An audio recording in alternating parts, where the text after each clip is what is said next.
2차 부등식 세 번째 시간인데요. 자, 이번에는 그 2차 함수 그래프와 2차 부등식의 관계에 대해서 다른 그래프에 관해서 우리 설명을 해보겠습니다. 자, 일단은 2차 함수가 어떻게 그려지냐에 따라 방정식과 부등식의 관계를 계속 설명을 하고 있는데요. 일단은 이번 차트에서는 방정식의 근이 허근인 경우를 한번 생각을 해볼게요. 자, 방정식이 허근인 경우. 자, 우리가 방정식과 함수의 그래프, 부등식의 관계를 보고 있는데요. 자, 여기서 허근을 갖는다는 것은 어떤 개념인지 볼게요. 자, 일단은 방정식의 실근의 개수는 방정식의 실근의 개수라는 것은 어떤 의미를 뜻하는가? 자, 방정식의 실근의 개수는 이렇게 생각을 해볼게요. 그래프의 위치 관계라고 보겠습니다. 자, 우리 머릿속에 들어있는 2차 함수 그래프와 위치 관계는 크게 세 가지가 있죠. 자, 위치 관계는 x축과의 위치 관계라고 생각을 할게요. 자, 그러면 크게 세 가지가 있는데 두 근일 수도 있고, 자, 위에 한번 그려보겠습니다. 자, 서로 다른 두 근일 수도 있고요. 그 다음에 중근일 수도 있죠. 중근일 수도 있고요. 그 다음에 근이 없을 수도 있습니다. 자, 여기서 근이 없다는 표현은 허근이란 말이죠. 세 개의 위치 관계가 있습니다. 자, 그러면 실근을 기준으로 실근이 2개고요. 이때는 실근이 1개, 이때는 실근이 0개라고 하고요. 이 실근이 0개인 경우를 두 허근이라고 합니다. 다른 말로 서로 다른 두 허근이죠. 그래서 이제 이거를 명확히 규정을 하고요. 자, 다시 실근 2개, 실근 1개, 서로 다른 두 허근 이렇게 하겠습니다. 실근 2개, 물론 서로 다른 실근이겠죠.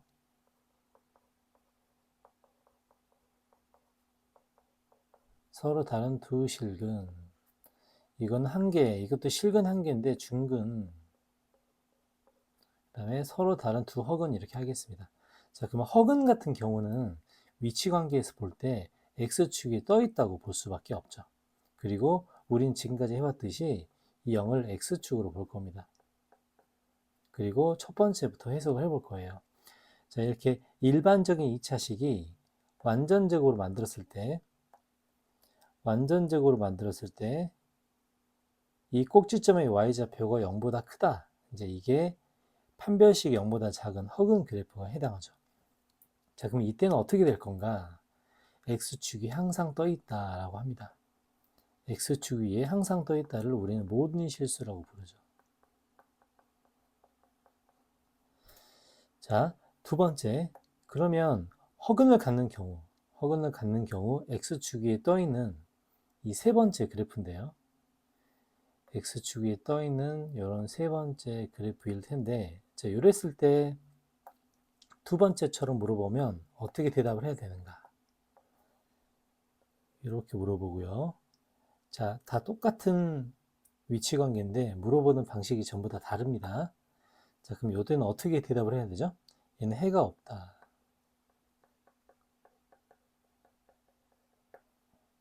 자, 세 번째, 0보다 크거나 같다. 물론 떠 있기 때문에 무조건 0보다 크거나 같습니다. 모든 실수. 자, 네 번째, 0보다 작거나 같다. 0과 같은 부분도 한 군데도 없죠. 그래서 얘가 해가 없다가 되겠습니다. 그래서 요거 네 가지로 이렇게 표현을 할 수 있는데요. x축의 위치 관계가 부등식의 해에 어떤 영향을 미치는지를 잘 생각을 해봐야 됩니다. 자, 이제 여기서 이야기하기에 이 내용 한번 볼게요. 인수분해가 안 되는 2차 부등식은 판별식으로 관계를 먼저 조사한다. 자, 우리가 인수분해가 안 됐을 때는 되게 당황을 할 수 있는데 인수분해의 목적은 사실은 x축과의 관계, X축과 만나는 점을 구하기 위한 거죠. 자, 예를 들어서 인수분해가 안 되는데, 인수분해가 안 되지만 이렇게 인수분해가 안 되는 경우가 있죠. 그리고 인수분해가 안 되지만 이렇게 인수분해가 안 되는 경우가 있어요. 자, 요게 부등식으로 바뀐다면 뭐 이렇게 되거나 또는 이제 이렇게 될 수가 있죠. 인수분해 된다면 X축과 만나는 교점의 좌표가 정확하게 나오기 때문에 부등식의 답을 구할 수 있지만 인수분해가 안 됐을 때는 되게 당황할 수가 있습니다. 자, 그래서 이때는 인수분해는 결국 X축과의 교점을 구하기 위한 거기 때문에 판별식을 써서 X축과의 위치 관계를 먼저 파악할 수 있다는 뜻입니다. 그래서 첫 번째 같은 경우는 판별식을 쓰면 0보다 크죠. 그래서 0보다 커서 첫 번째 같은 경우는 그래프가 이렇게 나오게 돼요. 이렇게 나오게 되기 때문에 0보다 크거나 같다는 부분을 우리가 인수분해를 해서 직접 구할 수 있습니다. 이렇게 직접 구할 수 있는 모델이고요. 자, 그래서 두 번째 같은 경우는 우리가 판별식을 써보면 0보다 작은 그림이 나와요. 그래서 0보다 작은 그림은 그래프가 이렇게 그려진다고 할 수 있습니다. 그래서 얘는 해가 없는 경우죠. 그래서 이렇게 해가 있다 없다를 구분을 할 때 판별식을 써서 미리 그래프와 X축과의 위치 관계를 조사해 주는 게 좋습니다.